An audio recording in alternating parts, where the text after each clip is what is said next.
हम बनी गीतकार संजीत मधोसी, हमनी के बानी से शारदा स्टूडियो में अब बहुत सुंदर झकास 2022 के होली रिकॉर्डिंग चल रहा है का ब्याह। हमारा संग बाड़े आज होली के रिकॉर्डिंग में सुपर स्टार गायक हमारा स्टूडियो के का नाम है भाई?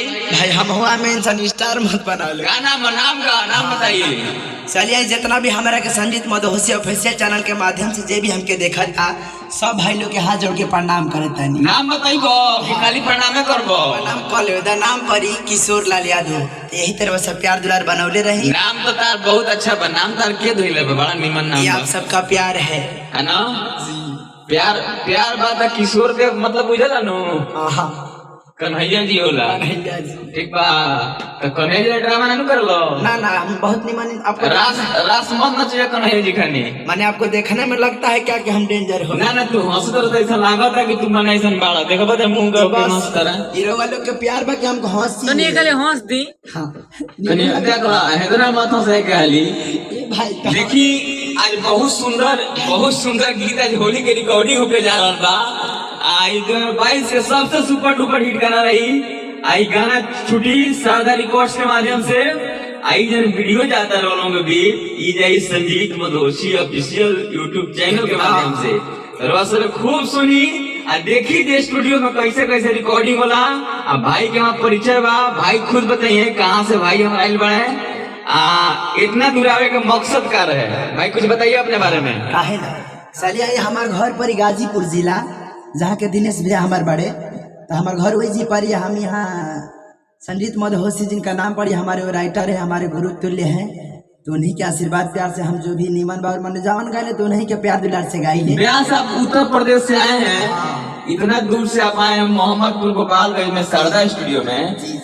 क्या सोच के आप आए हैं? हम यही सोच के आए कि भाई चलेंगे कोई स्ट्रगल कराने वाला मिलेगा तो स्ट्रगल करेंगे। इतना सारा स्टूडियो था, मैंने समझे कि बिहार में यूपी में आपको शारदा स्टूडियो क्यों अच्छा लगा? कहने का मतलब है कि स्टूडियो तो बहुत सारा है लेकिन प्यार जो चाहिए वो सब जगह नहीं मिलता है ना। आपको यहाँ अच्छा फीलिंग हुआ ना? काहे नहीं, प्यार पाके तो हम आधा सहन बिहार में हो गए नहीं भाई। चलिए अच्छा फीलिंग होता है ना? बहुत अच्छा होता तो है। अपने जितने भी और भी कलाकार लोग हैं जो बिहार से उत्तर प्रदेश से हैं उनको संदेश देना क्या चाहते हैं स्टूडियो के माध्यम से? जितना भी हमारे भाई बड़े गाय वाला बाजार जे भी बा जेंगर वालों लोग के जहाँ अच्छा लगे वही काम करे के चाहिए। ये बताइए रहोगा कि शारदा स्टूडियो में आके सब लोग खुशी मिलता है ना? बहुत खुशी मिलेला। तो सब लोग संदेश दीजिए कि जो भी कलाकार लोग भटक रहे हैं और सपोर्ट चाहिए तो स्टूडियो में आइए और गाइए। जितना भी हमारे भाई बड़े संजीत मधोसी ऑफिशियल चैनल से हमके देखा तरे तो हम भाई लोग सुबह कब एक बार जरूर संपर्क करिए, एक बार जरूर यहाँ आके देखिए। अच्छा आज के जन एपिसोड बा, आज हम गाना बा तेरे गा के रोशनाई देख लाइन। चलिए आज देखिए धुन कौन बा। होटल वाला डाला वाला मौसी का है मोर भतीजा चिलालू का है जीजा बाबा चिलालू का है जीजा। गाना के बोल बा। चलिए थोड़ा सा हम म्यूजिक पर गा के सुनाओ तनी केंगे। आइएगा जी आइए म्यूजिक के माध्यम से सुनाते हैं आपको।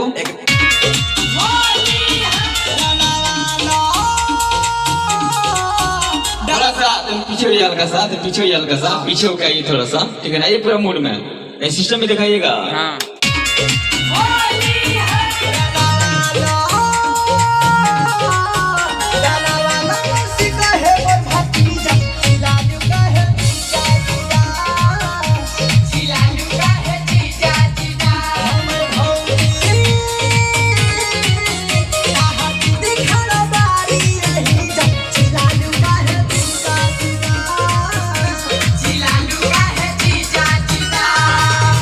देखिए कितना सुंदर, देखिए गा तो रहे हैं प्रयास हमारे, बहुत अच्छे डांस भी करते हैं। आप लोग कमेंट करके बताइए कि कलाकार का गायकी कैसा है।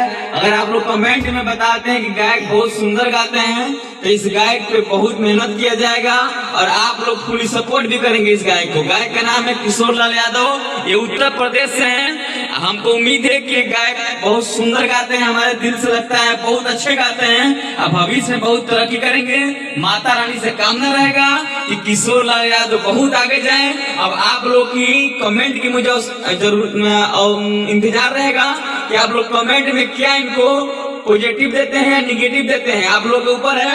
अगर आप लोग सपोर्ट करते हैं इस गायक को कि बहुत अच्छे गाते हैं, सपोर्ट किया जाए, तो हम जम के सपोर्ट करेंगे। हमारे तरफ पूरा फुली सपोर्ट है कि बहुत सुंदर गाते हैं, बहुत अच्छे गाते हैं। बाकी एक और अंतरा स्वागत रहेगा, अंतरा गवाएंगे, प्यास गाइए अंतरा। अपना भाई पर प्यार बनौले रही, हमरो के बहुत खुशी है कि रवा सब हमारा से आप भी बोलिए कमेंट के लिए कि कमेंट करें, रवा लोग सुन के बताए कि और भाई के कोशिश कैसन बा। वाह। तेरे प्यार दुलार बनेले रहब तो रवा सब तो जरूर एक न एक दिन हमनी के मुकाम हासिल कैल जाई। आई प्यार के बहुत जरूरत बा भाई, यही आई हमरो सबका लास्ट चलिए ये अंतरा देखिए हमनी के अंतरा कैसे लास्ट अंतर सुनाओ नहीं, प्यास खूब है, जस्ट मैं जब जबरदस्त गाइए, गर्दे उड़ाए गाइए, ठीक है ना? आइए जी जी। धने रंग हरिहर का भागे लुका है तू फरका कहे किशोर मद होसी बने लुआ पान के बड़का होली है। धने रंग हरिहर थोड़ा सा तुम दूरी बना लीजिए, ढेर सारा तनिका। हाँ तनी दूर से आई। सेकंड लाइन फर्स्ट अच्छा गा दिए हैं, बहुत बढ़िया गाए हैं, सेकंड आइए। बने लुआ पान के बड़का होली है।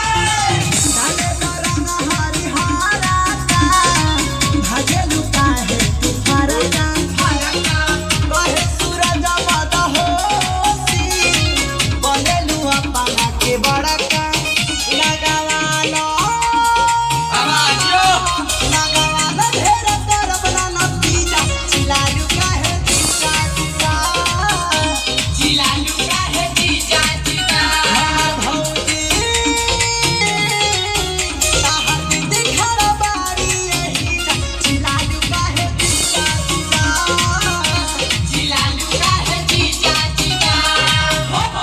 अब बताइए आप लोगों को गाना कैसा लगा और सिंगर कैसे गा रहे हैं। आप लोग भोजपुरिया समाज को पूरा हमको इंतजार रहेगा आपके प्यार का कि आप लोग प्यार दीजिए, आशीर्वाद दीजिए और संजीत मधोसी ऑफिशियल को सब्सक्राइब कीजिए। एकदम ऐसे ही वीडियो आप लोगों को मिलता रहेगा, आप लोग अपना प्यार देते रहिए। और एक संदेश और, जो भी अच्छे कलाकार हैं, सिंगर हैं, हमारे स्टूडियो के माध्यम से, शारदा डिजिटल रिकॉर्डिंग स्टूडियो के माध्यम से जो अच्छे गाते होंगे, मेहनती कलाकार होंगे, उनको फ्री में ऑफर दिया जाएगा इस नए साल में। होली के जिसको गाना गाना है और अच्छे गाते होंगे तो कंपनी उनको फ्री में प्रोजेक्ट करेगी, ऑडियो वीडियो दोनों करेगी। तो आप लोग सिर्फ फोन करें, मुझे कॉल करें, जाके डिस्क्रिप्शन में नंबर है स्टूडियो का।